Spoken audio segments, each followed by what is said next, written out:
మనమందరం కూడా 20వ అధ్యాయంలో ఒక వచనాన్ని కలిసి చదువుకుందాం. 20వ అధ్యాయము 24వ వచనాన్ని చదువుకుందాం. 24వ వచనం, అపోస్తల కార్యాలు 20వ అధ్యాయము 24వ వచనాన్ని కలిసి చదువుకుందాం. అయితే దేవుని సువార్తను గురించి సాక్ష్యం ఇచ్చిన నా పరుగులు నేను ప్రభువైన యేసువలన పొందిన పరిచర్యను మొదలుపెట్టుకోవాలనని నా ప్రాణమును నాకెంత మాత్రము ప్రియమైనదిగా ఎంచుకొనటం లేదు. చిన్న ప్రార్థన చేద్దాం. మహోన్నతానికి ఎంత వందనాలు, మీరు మాకు అనుగ్రహించిన సమీపానికి ఎంత వందనాలు. సమయంలో ప్రభావం మీ యొక్క ఉన్నతమైన కృపలో మీరు మాకు అనుగ్రహించిన విలువైన రక్షణ బట్టి మీరు స్తుతిస్తా ఉన్నాం. ఈ సమయంలో ప్రభా ఇంతవరకు కృపలో యథార్థంగా హృదయపూర్వకంగా ఎవరైతే వస్తున్నారో పశ్చాత్తాపంతో నీ దగ్గరికి మళ్లించబడ్డారో వారిని బట్టి ఎంతో వందనాలు, స్తుతులు, స్తోత్రాలు. ఈ సమయంలో ప్రభా పరిచర్య కొరకై ప్రార్థన చేయడానికి ప్రభా సిద్ధపడుతుండగా కొద్ది సమయము ప్రభా మాతో మాట్లాడండి. అవసరమైన మాటలు మీరు రాస్తున్నట్టు ఉంచండి. మీరే మహిమ పొందమని ప్రార్థన చేస్తున్నారు. ఇవి నిలిచే మీ దాసుడు కొరత కలిగిన వాడు, బలహీనుడు ప్రభా ఇక్కడ ఉన్న వారందరికల్లా అల్పుడని అర్థంగా ఒప్పుకుంటున్నాను. దేవా మీ ఆత్మ ద్వారా మాత్రమే మేము బలమైన రీతిలో ఈ సమయంలో ప్రార్థన చేయడానికి ప్రభా మీరే మాతో మాట్లాడమని ప్రభు యేసుక్రీస్తు నామమున ప్రార్థన చేసి వేడుచున్నాము తండ్రి.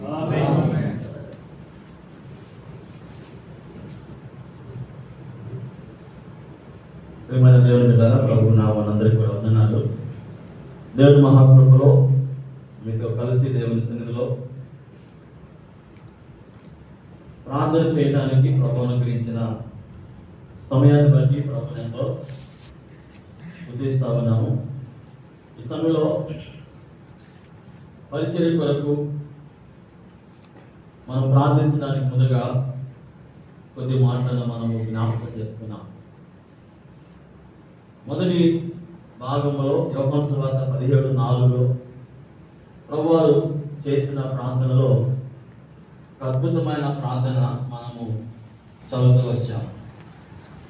ఏమని ప్రార్థన చేస్తూ వచ్చాడో అది మనము జ్ఞాపకం చేసుకుంటూ వచ్చాం.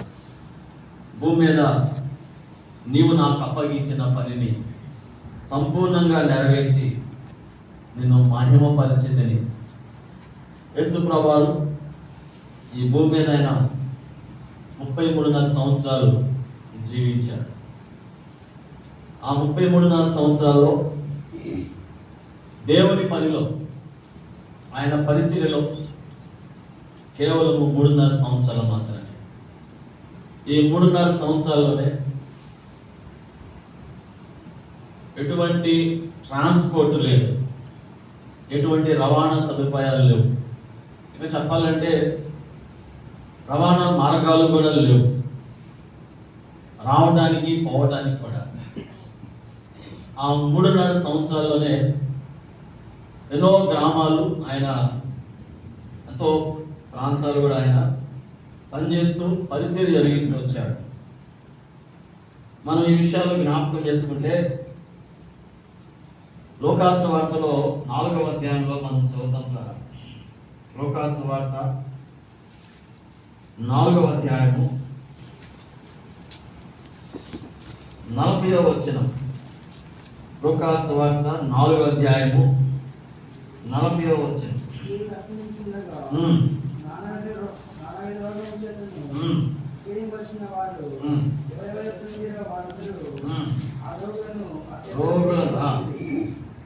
ఆయనకు తీసుకుని వచ్చేది. అప్పుడు ఆయన వారు ప్రతి వారి మీద చేతులుంచి వారిని స్వస్థపరిచెను. అంతేగాక దెయ్యాలు దేవుని కుమారుని కేకలు వేసి అనేకులను వదిలిపోయాయి. ఆయన క్రీస్తు అని వాటికి తెలిసింది కనుక ఆయన వాటిని గద్దించి వాటిని సో ఇవన్నీ ఎక్కడ దొరుకుతూ వచ్చినాయి? రోగాలు, రకరకాల పరిస్థితులు ఎక్కడున్నాయి? అదే లోకాసు వార్తలో 8వ అధ్యాయంలో మనం చూస్తాం. చూడండి 8వ అధ్యాయము, లోకాసు వార్త 8వ అధ్యాయం. వెంటనే ఆయన దేవుని రాజ్య సువార్తను తెలుపుచు ప్రకటించు ప్రతి పట్టణములోను ప్రతి గ్రామములో సంచారము. ఇప్పుడు మనం అర్థం చేసుకోవాలి. ఇక యేసు ప్రభువారు ఆయన జీవించిన కొద్ది సంవత్సరాలలోనే, కొద్ది జీవితంలోనే ఈ శరీరాన్ని ధరించుకొని ఈ భూమి మీద ఆయన జన్మించినప్పుడు చాలా కొద్ది సంవత్సరాలు మాత్రమే ఆయన జీవించాడు. ఆ కొద్ది సంవత్సరాల్లోనే ఎంతో మందిని దేవుని రాజ్యం కొరకు ఆయుధపరిచాడు. ఎంతో మందిని శిష్యులుగా ఆయన ఏర్పాటు చేసుకోగలిగినాడు. ఎంతో మందిని బాగు చేసుకు వచ్చాడు. ఆయన పరిచర్య మూడింతల పరిచర్య అనేది. ఒకటి సువార్త ప్రకటించడం ఒక భాగం, రెండవది రోగాలను స్వస్థపరచడం, మూడవది వచ్చి శిష్యులను ఏర్పాటు చేసుకోవడం. ఇవి ఆయన పరిచర్యలో ఈ 3 రకాల విధానాలు ఉన్నాయి. ఈ 3 రకాల విధానాల్లో ఆయన పని జరిగించేవాడు, అలాగే పరిచర్య జరిగిస్తూ ఉండేవాడు. అందుకనే ఆ ముగింపులో ప్రభువారు తండ్రికి మొరపెడతా ఉన్నాడు. అయ్యా, నీవు నాకు ఇచ్చినటువంటి ఈ పనిని సంపూర్ణముగా నెరవేర్చి భూమి మీద నిన్ను మహిమ పరిస్థితిని కనుక ఈ దినాల్లో ఈ పరిచర్య దేవుడు మనకు అప్పగించాడు. నిజంగా ఇది అద్భుతమైనటువంటి పరిచర్య. ఈ పరిచర్య ఫలించాలని, ఈ పరిచర్య అభివృద్ధి చెందాలని మనం అందరం కూడా ప్రార్థించాలి. ఈ పరిచర్య కొరకు భారం కలిగి మనం దేవుని సన్నిధిలో ప్రార్థన చేసినప్పుడు తప్పకుండా ఈ పరిచర్య ప్రభు ఆశీర్వదించేవాడు ఉంటాడు. కనుక దీనిలో మనం జ్ఞాపకం చేసుకుంటే ప్రభువారలాగా ప్రార్థన చేసుకోవచ్చు. ఇంకొక విషయం కూడా చెప్తాను. అదే యోహాను సువార్త 17వ అధ్యాయంలో ప్రభువారు చేసినటువంటి ఆ ప్రార్థనలో అని వివరంగా మనం జ్ఞాపకం చేసుకోలేము, కానీ 2-3 మాటలు అక్కడ మనము జ్ఞాపకం చేసుకొని మనము ముందుకు వెళ్ళే వరకున్నాం. చూడండి 17వ అధ్యాయము 8వ వచనం చదువుతాం. నీవు నాకు అనుగ్రహించినవని నీ వలనే కలిగినవని వారిప్పుడు ఎరుగున్నారు. 17:8 9వ వచనం, నేను వారి కొరకు ప్రార్థన చేస్తున్నాను, లోకము కొరకు ప్రార్థన చేయలేదు. నీవు నాకు అనుగ్రహించిన వారు నీ వారైనందున వారి కొరకై ప్రార్థన చేస్తున్నాను. మనకి యేసు ప్రభువారిని వెంబడించినటువంటి వాళ్ళ గురించి ప్రత్యేకించి ఆయన ప్రార్థన చేసినట్టుగా మనం చూస్తాం. అంటే వారి కొరకు, వారంటే ఆయన శిష్యులు. ఆయన శిష్యులు ఎందుకు ఏర్పాటు చేసుకున్నాడు? ఆయనే చేయొచ్చు పరిచర్య, ఒక మాట చెప్పొచ్చు ఏదైనా, కానీ ఎందుకని శిష్యులను ఏర్పాటు చేసుకున్నాడంటే ఆయన మహిమ పొందడానికి. అందుకనే దేవుడు మానవుని ద్వారా సువార్త అందించాలనేది దేవుని యొక్క ఉద్దేశం. చూడండి మత్తయి సువార్తలో ఆయన ఈ మాట చెప్పాడు. మత్తయి సువార్త 9వ అధ్యాయం, మత్తయి సువార్త 9వ అధ్యాయము 36వ వచనం. ఆయన సమూహములను చూచి వారు కాపరులేని గొర్రెల వలె విసికి అనే మాట చూడండి. ఎవరంట? ఆయన సమూహాలను చూస్తున్నాడు. వారు ఎలా ఉన్నారంటే కాపరు లేని గొర్రెలుగా కనపడతా ఉన్నారు. అంత మాత్రమే కాదు, విసిగిపోయినటువంటి పరిస్థితులు, చెదిరిపోయిన పరిస్థితులు. ఇలాంటి పరిస్థితుల్లో వారి మీద ఆయనకి ఏమొచ్చిందంట? కనికరం వచ్చింది. కనికరం వచ్చి ఏమంటున్నాడంటే, కోత విస్తారమే కానీ పనివారు కొద్దిగా ఉన్నారు కనుక తన కోతకు పనివారిని పంపమని కోత యజమాని వేడుకని తన శిష్యులతో. ఇప్పుడు ఈ పని కొరకు, ఈ పరిచర్య కొరకు మనం జ్ఞాపకం చేసుకుంటే ఇప్పుడు పనివారు అవసరం. పరిచర్యలో దేవుని కార్యాల కొరకు పనివారు అవసరం. అందుకని యోహాను సువార్త 4వ అధ్యాయంలో ఆ మాట మళ్ళా వాడతాడు. యోహాను సువార్త 4వ అధ్యాయంలో సమరయ స్త్రీ విడిచినటువంటి సందర్భంలో మాట్లాడుతూ శిష్యులు ఆహారం కొరకు వెళ్ళి వచ్చిన తర్వాత వారు ఈ మాట చెప్తారు. యోహాను సువార్త 4వ అధ్యాయం, యోహాను సువార్త 4వ అధ్యాయము 35వ వచనం, ఇంకా 4 నెలలైన తర్వాత కోత కాలం వచ్చునని మీరు చెప్పుదురు కదా. ఇదిగో మీ కన్నులెత్తి పొలములు చూడండి, అవి ఇప్పుడే తెల్లవారి కోతకు వచ్చినవని. ఇప్పుడు పనివారు అవసరతున్నది అలాగా. ఈరోజు ఆయన పని కొరకై ఇక్కడ రాయబడింది, కన్నులెత్తి పొలములు చూడండి. ఈరోజు విస్తారమైన పొలం ఉంది కదా, విస్తారమైన పంట ఉంది. మరి విస్తారమైన ఈ పంటను, విస్తారమైన పొలమును మనం చూస్తున్నప్పుడు మనకి ఏం కావాలి కదా. అందుకే ఆయన అన్నాడు కదా, మీరు ఇప్పుడే కదా, అవి ఇప్పుడే తెల్లవారి కోతకు వచ్చునని మీతో చెప్పుచున్నాను. కాబట్టి మీరు ఏం చేయాలంటే ఇప్పుడు ఆ కోత కొరకు సిద్ధపడాలి. అక్కడ వారి మీద కనికరపడి అడుగుతున్నారు, పని వారికి కావాలని. ఇప్పుడు సిద్ధంగా ఉంది కదా. ఈ పనిని కొనసాగించేవాడు, ఈ పరిస్థితిలో ఈ కోత కోసే వాళ్ళ కొరకు మనము ప్రార్థన చేయాలి. ఈ పనివారి కొరకు ప్రార్థించాలి. ఇప్పుడు పనివారు అవసరతుంది. ఇప్పుడే కాదు, పాత నిబంధనలో కూడా మనం ఈ మాటను జ్ఞాపకం చేసుకుంటాం. చూడండి, యెషయా గ్రంథము 6వ అధ్యాయం, యెషయా గ్రంథం 6వ అధ్యాయం, యెషయా గ్రంథము 6వ అధ్యాయం. ఈ లేఖనాలు మనం జ్ఞాపకం చేస్తాం. యెషయా గ్రంథము 6వ అధ్యాయము 8వ వచనం, అప్పుడు నేను ఎవరిని పంపేదను, మా నిమిత్తం ఎవరు పోనని ప్రభు సెలవీయగా. ఈ మాట ఎంతో అద్భుతమైన మాట, మన హృదయాలను కదిలించాల్సిన మాట. అడుగుతున్నాడు. అప్పుడు నేను ఎవరిని పంపేదను, మా నిమిత్తము. ఎవరు మా నిమిత్తం ఎవరు పోతారు? దేని కొరకు? పని కొరకు.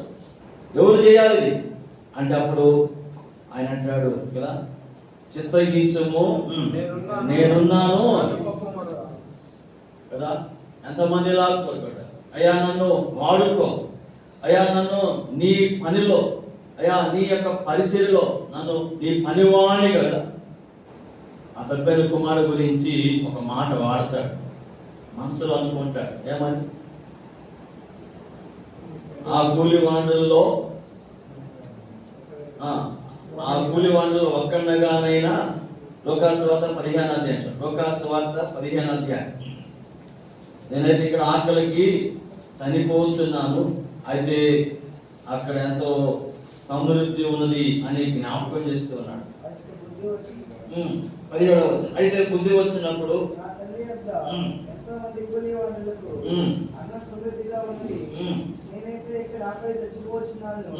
నేను లేచి తండ్రి 19వ వచనం, ఇక మీద నీ కుమారుని చూడ యోగ్యుడు కాను, నన్ను నీ కూలి వారిలో. మాట ఎంత అద్భుతమైన మాట, అన్ని పోగొట్టుకున్నాడు.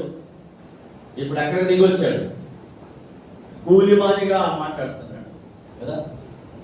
డైలీ వేజెస్ అంటే చాలా కూలివానిగా, అంటే అంత నిస్సాయ స్థితిలో ఒక కూలివానిగా పెట్టుకోవాలని, ఒక కూలివానిగా తీసుకోవాలని దానికి ఆశ.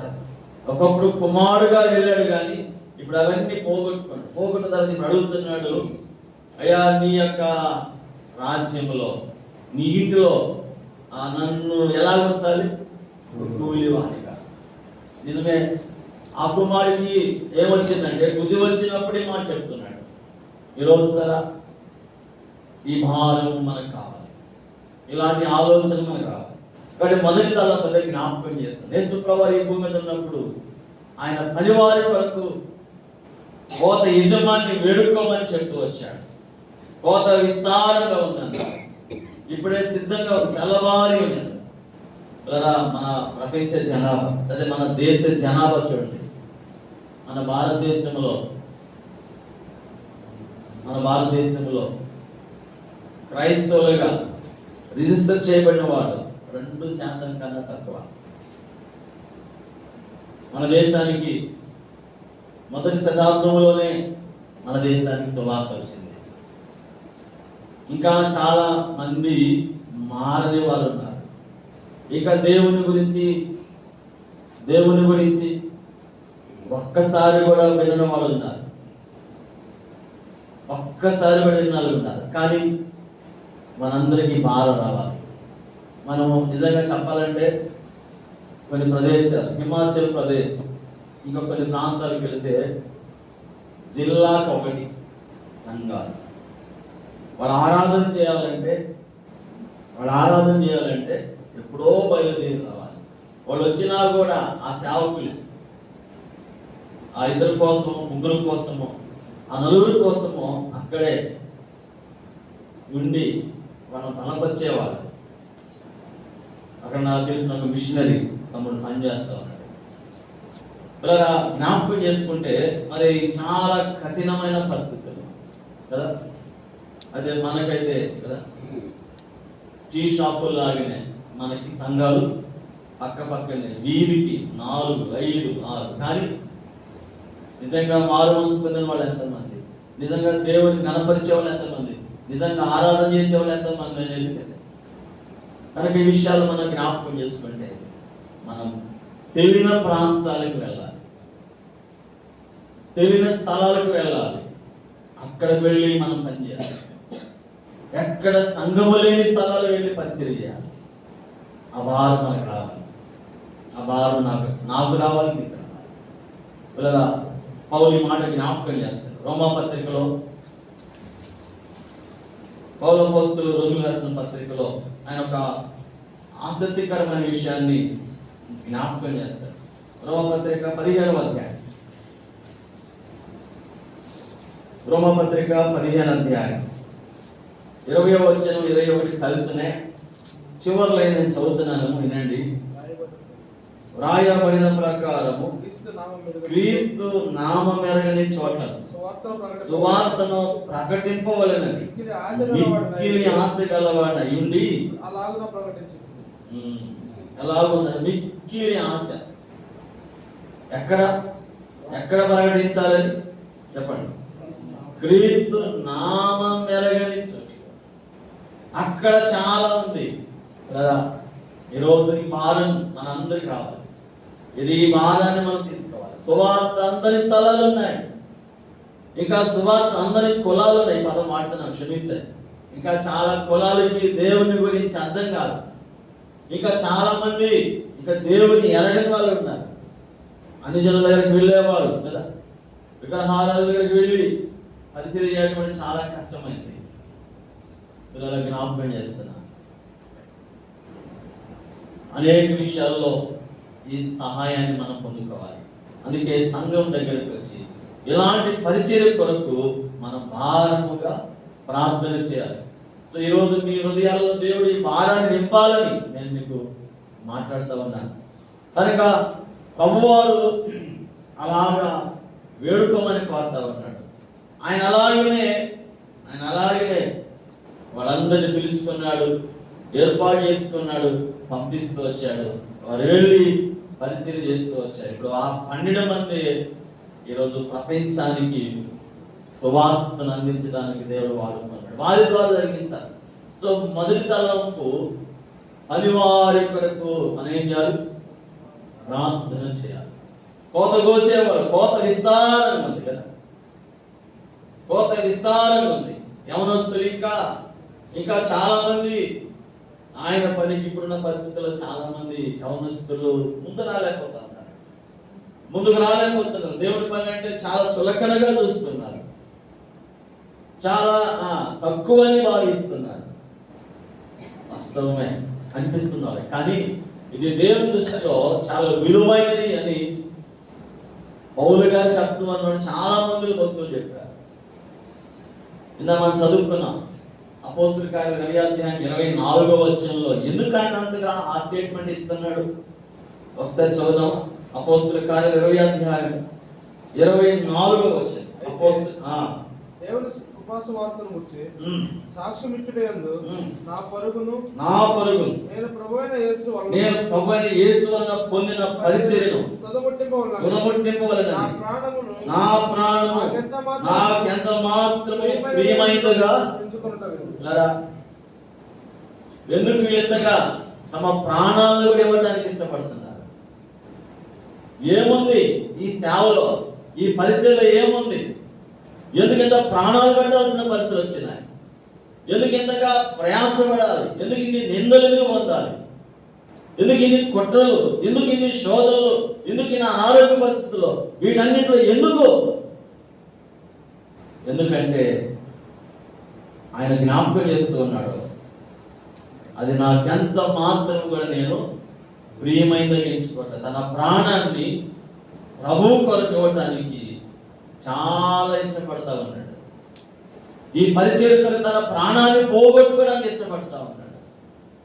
ఇలా పౌలు అటువంటి బలమైన పరిచర్య చేయగలుగుతూ వచ్చాడు. అనేక ఆత్మలను ప్రభువు దగ్గర నడిపించగలిగినటువంటి కృపను పొందుతూ వచ్చాడు. కాబట్టి ఆయన కూడా ప్రార్థన సహాయం కోరుతున్నాడు. చూడండి ఒకసారి ఆ మాట చెప్తాను. ఎఫెసీ పత్రిక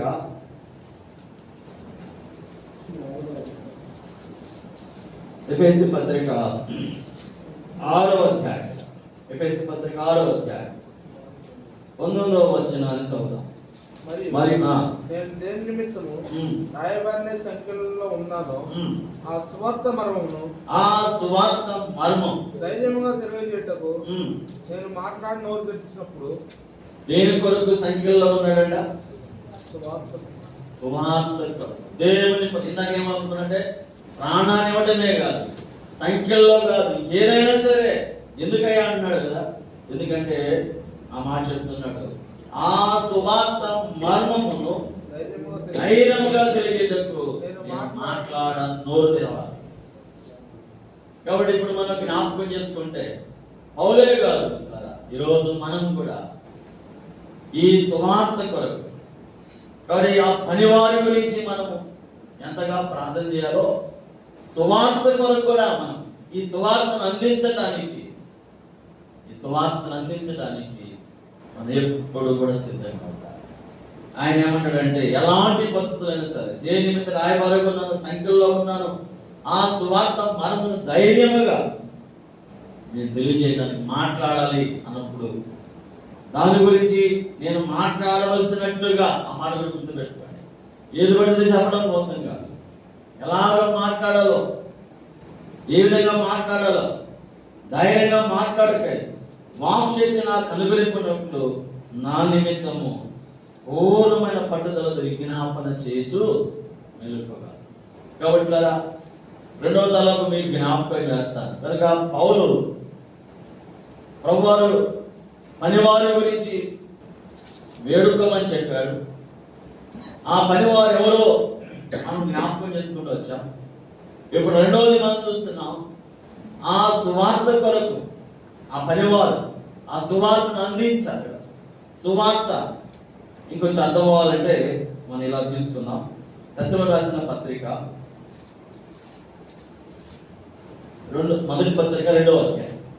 దశలోకి రాసినటువంటి మొదటి పత్రిక 2వ అధ్యాయం 13వ వచనం. మీరు దేవుని గురించిన వర్తమాన వాక్యము మా వలన అంగీకరించినప్పుడు మనుషుల వాక్యమని ఎంచక అది నిజముగా ఉన్నట్టు దేవుని వాక్యమని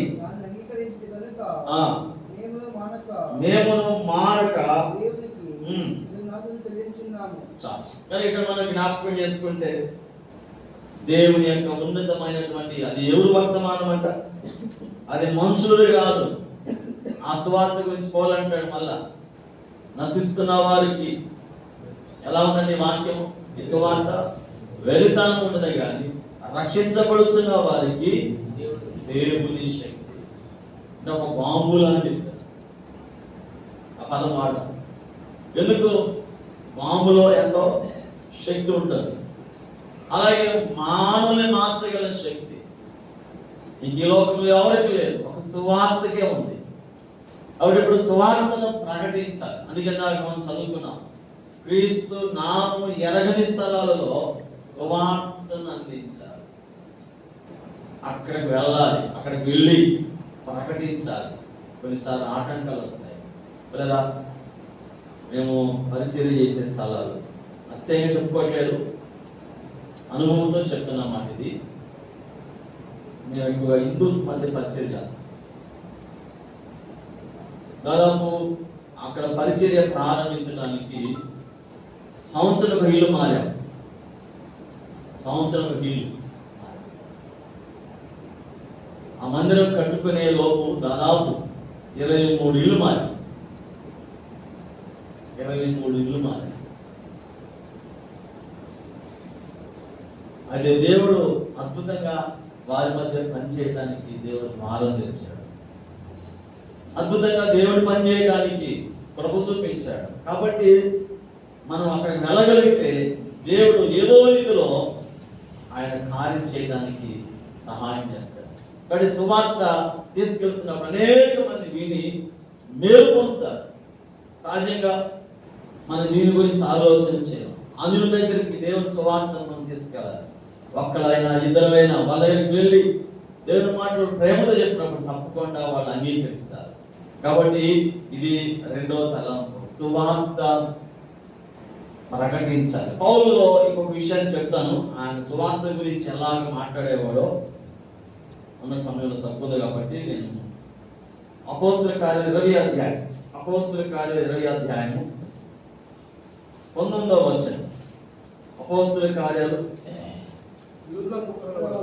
యూదులు కుట్రల వలన నాకు శోధనలు సంభవించను, కన్నీళ్లు విడుచు పూర్ణమైన వినయ భావముతో నేను ఎలాగున ప్రభువుని సేవించుచుంటినో మీకే తెలియదు. మరియు ప్రయోజనకరమైనది ఏది దాచుకొనక బహిరంగంగా ఇంటింటను మీకు తెలియజేయచ్చు, బోధించచ్చు. దేవుని ఎదుట మారు మనసు పొంది విశ్వాసం ఉంచాలని యూదులకును గ్రీసు దేశస్తులకును ఎలాగో సాక్ష్యం ఇచ్చుచుంటినో ఇదంతయు మీకు తెలియదు కదా. ఇక అద్భుతమైన విషయం ఎఫెసు సంఘం గురించి మాటలు చెప్తున్నాడు. ఎఫెసులో ఉన్నటువంటి వారి గురించి, ఆ సంఘంలో ఉన్న విషయాల గురించి, వారి మధ్య ఎలా పనిచేశాడో ఆ పరిచర్య గురించి అంతా చెప్తున్నాడు. ఆ పరిచర్యలో ఉన్నటువంటి కొన్ని సంగతులు ఇక్కడ రాస్తున్నాడు. ఆ సంగతులు మనం ఈరోజు జ్ఞాపకం చేసుకున్నాం. సో ఎలాగొంది పరిస్థితులు అంటే ప్రయోజనకరమైనది ఏది కూడా పౌలు దాచుకోలేదు. ఆయన ఏది కూడా దాచుకోలేదు. అంటే తను తాను దేవుని కొరకు, ప్రజల కొరకు వేం చేసుకున్నాడు. అంటే సువార్తను అందించడానికి, ఆ పని జరిగించడానికి తను తాను వేయపరుచుకున్నాడు. ఏది కూడా దాచుకోలేదండి, ఏది కూడా దాచుకోలేదు. ప్రయోజనకరమైనది. ఈరోజు అలాంటి ఉన్నతమైనటువంటి పిలుపుకు తగినట్టుగా ఆ సువార్తను ప్రకటించడానికి దేవుడు మనల్ని కోరుకుంటున్నాడు. అలాంటి వారి కొరకు మనం ప్రార్థించాలి. పౌలు అదే చెప్తున్నాడు, ఏదితో దాచుకోలేదు, అయితే బహిరంగంగాను ఇంటింటను మీకు తెలియజేస్తూ బోధించు. మనిషి ఇంటింటికి వెళ్ళేవాడు కదా, ఇంటింటికి వెళ్ళేవాడు. వాళ్ళ దగ్గర ఇంటింటికి వెళ్ళి బహిరంగంగా చెప్పేవాడు, ఇంటింటికి వెళ్ళి చెప్పేవాడు. ఎంత కష్టమైనది కదా, ఎంతో కష్టమైంది. ఇలాంటి పరిచర్య మన ద్వారా జరగాలి, మనం ప్రార్థించాలి. ఇలాంటి పరిచర్య మనం చేయాలని ప్రార్థించాలి. ఒకవేళ అలాంటి పరిస్థితి లేకపోతే ఇప్పుడైనా మనం వాటిని ఆరంభించడానికి, పరిచయం చేయడానికి ప్రభు మనల్ని ప్రేరేపించాలి. అందుకే జ్ఞాపకం చేసుకుంటే, కాబట్టి ఆయన ఉద్దేశంలో సువార్తను తీసుకెళ్ళడానికి ఎంతైనా వెనుకంజి వేయడానికి ఇష్టపడలేదు. అది ఇంటింటికి వెళ్ళడానికి ఇష్టపడుతున్నాడు, బహిరంగ చెప్పడానికి ఇష్టపడతా ఉన్నాడు. నిజంగా అదిగా రోమపత్రులు అంటాడు, సువార్తను గురించి నేను చెప్పండి, దేని గురించి అయినా నేను సిగ్గుపడతానే కానీ దీని గురించి మాత్రం అసలు సిగ్గుపడ్డాను. రోమపత్రికలో 1వ అధ్యాయంలో ఉంటుంది ఒక మాట ఉంటుంది చూడండి. 14 వచనం చదువు. 14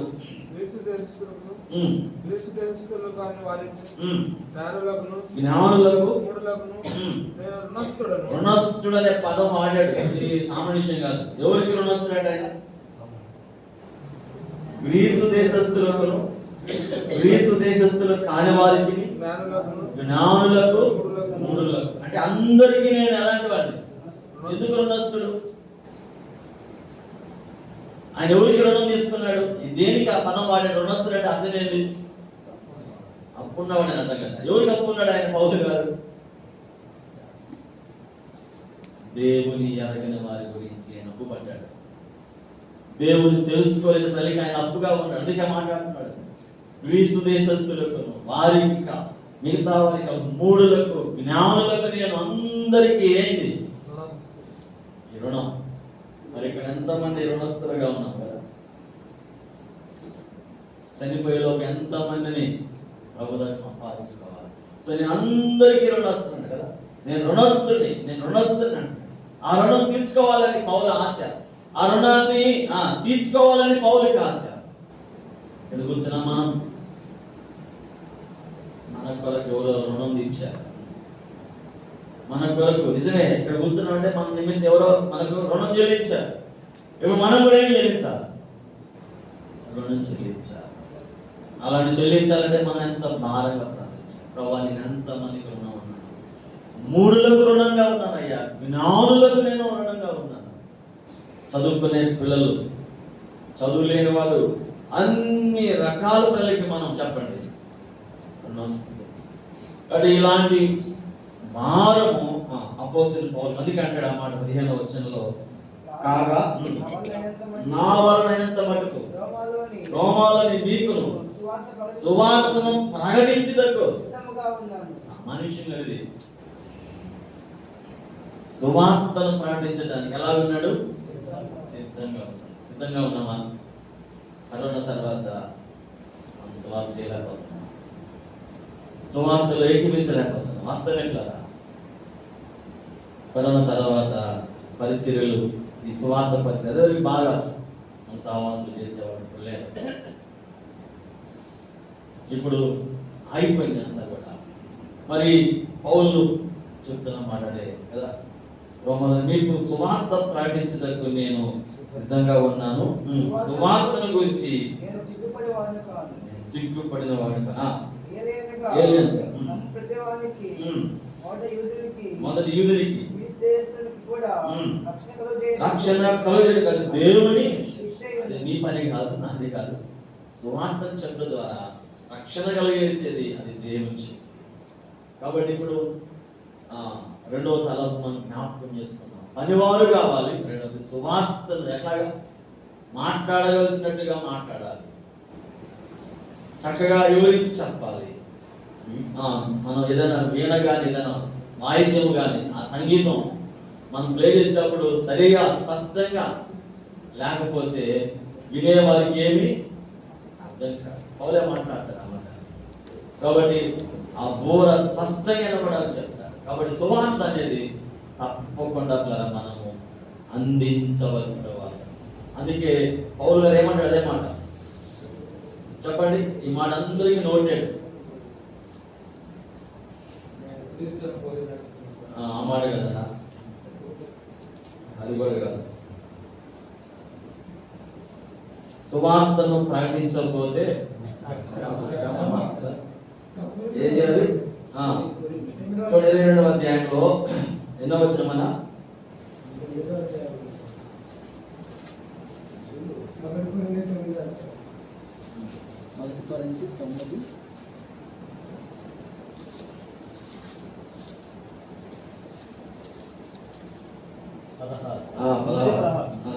నేను సువార్తను ప్రకటించుచున్నాను, నాకు అతిశయ కారణము లేదు. సువార్తను ప్రకటింపవలసిన భారము నా మీద మోపబడి ఉందా? అయ్యో నేను సువార్త ప్రకటింపకపోయినడలా. అయ్యో ఆ పదం మాట్లాడుతున్నాడు. సువార్త ప్రకటించకపోతే నాకు శ్రమ. ఈ రోజు మనకి ఎందుకు శ్రమలు అంటే ఇదే. మనం ఎందుకు ఇలా ఉన్నామంటే మనం చేయట్లేదు కాబట్టి. సో మనం ప్రార్థన చేస్తున్నాం, కానీ ఏం చేయట్లేదు. ప్రార్థన చేస్తున్నాం, అందరం చేస్తున్నాం, వాళ్ళు రక్షించడం, రక్షించాలి, కానీ ఏం చేయాలి? ప్రకటించాలి, వెళ్ళాలి. కాబట్టి వెళ్ళినప్పుడు తప్పకుండా కొన్ని కార్యాలు దేవుడు చేస్తున్నాడు. నిజమే, ఈ విషయంలో మనం ఆ విధంగా సిద్ధపడవలసిన వారు. సో ఒకటి పనివారి గురించి మనం ప్రార్థించాలి, రెండవది సువార్త గురించి మనం ప్రార్థించాలి, మూడవది చూడండి ఈ ఒక్క మాట చెప్పి ముగిస్తాను, నా సమయం అయిపోయింది. అపోస్తుల కార్యాలు 20 అధ్యాయం, అపోస్తుల కార్యాలు 20 అధ్యాయంలో ఈ మాట జ్ఞాపకం చేస్తాను. 19వ వచనంలో చూడండి, 19వ వచనం. యూదుల కుట్రలో నాకు శోధనలు సంభవించినాను. కన్నీళ్లు విడుచు పూర్ణమైన వినయ భావంతో నేను అలాగున్న ప్రభువును సేవించుకుంటున్నాను. మీకే మీకే తెలియను అన్నాడు కదా. 23 కూడా చదువు. 23 బంధకములను శ్రమలను నా కొరకు కాచుకొని ఉన్నవని పరిశుద్ధాత్మ ప్రతి పట్టణములో నాకు సాక్ష్యం ఇస్తున్నాడని తెలియను. ఇప్పుడు ఇంకోటి, మనం సువార్త చేస్తున్నప్పుడు, ఆయన పని చేస్తున్నప్పుడు ఈ బయటకు వచ్చేస్తాయి. ఏమేమి వస్తాయి? కుట్రలు ఉంటాయి, రెండోది బంధకాలు ఉన్నాయి, శ్రమలు ఉన్నాయి. గుర్తుపెట్టుకోండి, కుట్రలు ఉన్నాయి. పౌలు గారిని కూడా అనేక మంది ఏం చేసేవారు, యూదులు ఆయన్ని ఎలాగైనా ఏం చేస్తున్నారు, చంపాలని కుట్ర చేశారు. అయితే దేవుడు తప్పించాడు. అవన్నీ ఇప్పుడు మనం జ్ఞాపకం చేసుకోలేదు. చంపడానికి ప్రయత్నం చేశారు, కానీ దేవుడు అన్ని ఆయనకి బయలుపరిచాడు. నా కొరకు బంధకాలు ఉన్నాయి, నా కొరకు కుట్రలు ఉన్నాయి, నా కొరకు శ్రమలు ఉన్నాయి. బంధకాలు అంటే చెరసాల్లో వేయబడ్డాం, చెరసాల్లో వేయబడ్డాం ఎన్ని రోజులు కదా. ఆ చెరసాల్లో కూడా ఏం చేశాడు, నిజంగా పత్రికలు రాయడానికి కారణం అదే. ఆ శ్రమల్లో కూడా, అలాంటి ఆటంకాల్లో కూడా, అలాంటి బంధకాల్లో కూడా దేవుని మహిమపరుస్తూ, అలాంటి పరిస్థితుల్లో కూడా ఎంతో మందికి ఏం రాశాడంటే పత్రికలు రాసి ఆనాటి సంఘాలను చాలా బలపరిచాడు, చాలా బలపరిచాడు. ఇలా నిజంగా జ్ఞాపకం చేసుకుంటే మన జీవితంలో దేవుని పని చేస్తున్నప్పుడు సాతాను ఎవరినొక్కరు ఏం చేస్తారంటే చెప్పండి, రేపుతాడు, కుట్రలు ఉంటాయి, బంధకాలు ఉంటాయి, తర్వాత శ్రమలు ఉంటాయి. మరి ఇవి ఉన్నప్పుడు మనం పని చేయగలుగుతామా? ఈ వస్తని అనుకోండి, పని చేయడానికి ఇష్టం ఉండదు. జ్ఞాపకం నేను అడుగుతాను, ఇలాగ పని చేస్తుంటే ఇంట్లో వస్తాను ఏంది అనిపించింది ఒకసారి.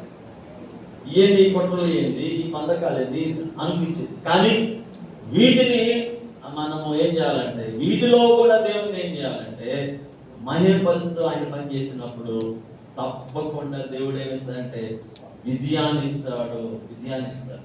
కాబట్టి మూడో తలం ఇది జ్ఞాపకం చేసి ముగిస్తారు. ఏమిటంటే పరిచర్యలో ఇవన్నీ భాగమే. ఈ కుట్రల వల్ల పరిచర్య ఆగిపోకూడదు. కాబట్టి ఆ కుట్రల్ని ఎలాగైనా జయించడానికి దేవుడు తప్పకుండా ఒక మార్గాన్ని ఏం చేస్తాడు. పౌలు గారి మీద కుట్ర పడినప్పుడు దేవుడు ఎవరిని వాడుకున్నాడు, ఎవరు చెప్తారా? Very good. పౌలు గారి మీద ఏం చేశారు చాలా మంది, ఆ యూదులు అన్నం కూడా తినమని వాళ్ళు తీర్మానం చేసుకున్నారు. నేను ఇలాగ ఆయన్ని చంపేస్తామని 23 అధ్యాయాలు కనపడింది అపోస్తుల కార్యాలు. ఒకసారి చదువుతాను చూడండి. 23వ అధ్యాయము అపోస్తుల కార్యాలు 23వ అధ్యాయము 12వ వచనం. ఉదయమైనప్పుడు యూదులు కట్టు కట్టి తాము పౌలును చంపు వరకు అన్నపాలను పుచ్చుకోమని ఒట్టు పెట్టుకొని. చూసారా, దేవుని పని అంటే దేవుని కాజేస్తున్నప్పుడు శత్రువు ఎలాగైనా పని చేస్తాడు. ఈ 11వ వచనం చూడండి, దేవుడు మాట్లాడతాడు. ప్రభు అతని ఎదురు నిల్చుండి ధైర్యముగా ఉండము, యెరూషలేమును గురించి నీవు ఎలా సాక్షి ఇస్తావో అలాగనే రోమాలో కూడా చెప్పాను. చూసారా, ఇలాంటి పరిస్థితులు ఆయన చెరసాలలో ఉన్నాడు. ఇప్పుడు ఏం చేయాలి? దేవుడు చెప్తున్నాడు, వెళ్తావు నువ్వు, అక్కడికి వెళ్ళి నువ్వు పరిచయం చేస్తావు. కాబట్టి నువ్వు ధైర్యంగా ఉండు. ఈలోపు వీళ్ళు ఏమంటున్నారు, ఈ ప్రయాణంలో మధ్యలో ఏం చేద్దాం, లేపేద్దాం. దేవుడు ఏం చేశాడంటే తప్పించడానికి సిద్ధపరిచాడు. ఎంతమందిని సైన్యం అప్పగించాడు.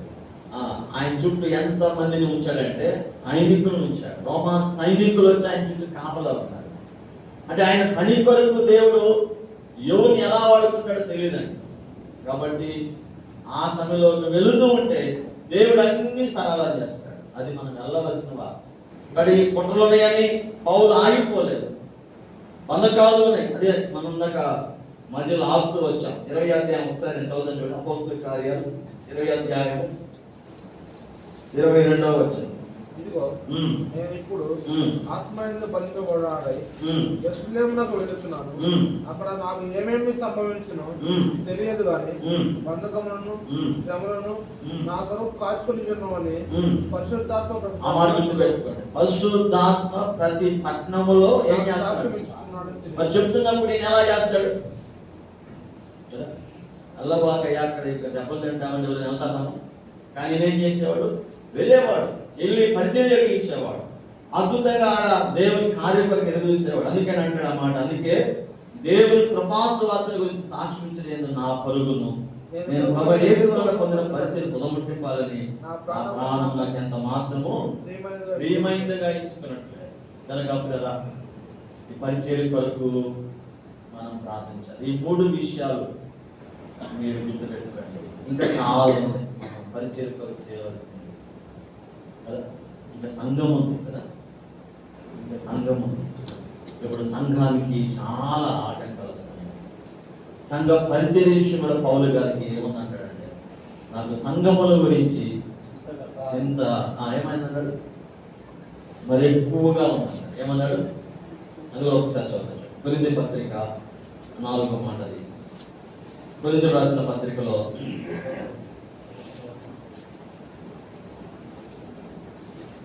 కొరింథీ రాసిన పత్రిక 2వ పత్రిక 11వ అధ్యాయం 28వ వచనం చదువుతాను. ఈవిని గాక సంఘములన్నిటి గురించిన చింతయు కలదు. ఈ భారము దినదినము నాకు అంటే దినదినం ఈ భారము ఏమైపోతుంది? తగ్గిపోట్ల ఎక్కువైపోతా. దేని గురించి చింత? సంఘాల గురించి. కాబట్టి ప్రియమైన దేవుని పెట్టారా. సో ఇలాంటి పరిస్థితుల్లో ఈరోజు సంఘం ఉంది, పరిచర్య ఉన్నది. సో దీని గురించి మనం తెలుసుకున్నప్పుడు నిజమైనటువంటి దేవుని పిల్లలకు మనం ఏం చేయాలి?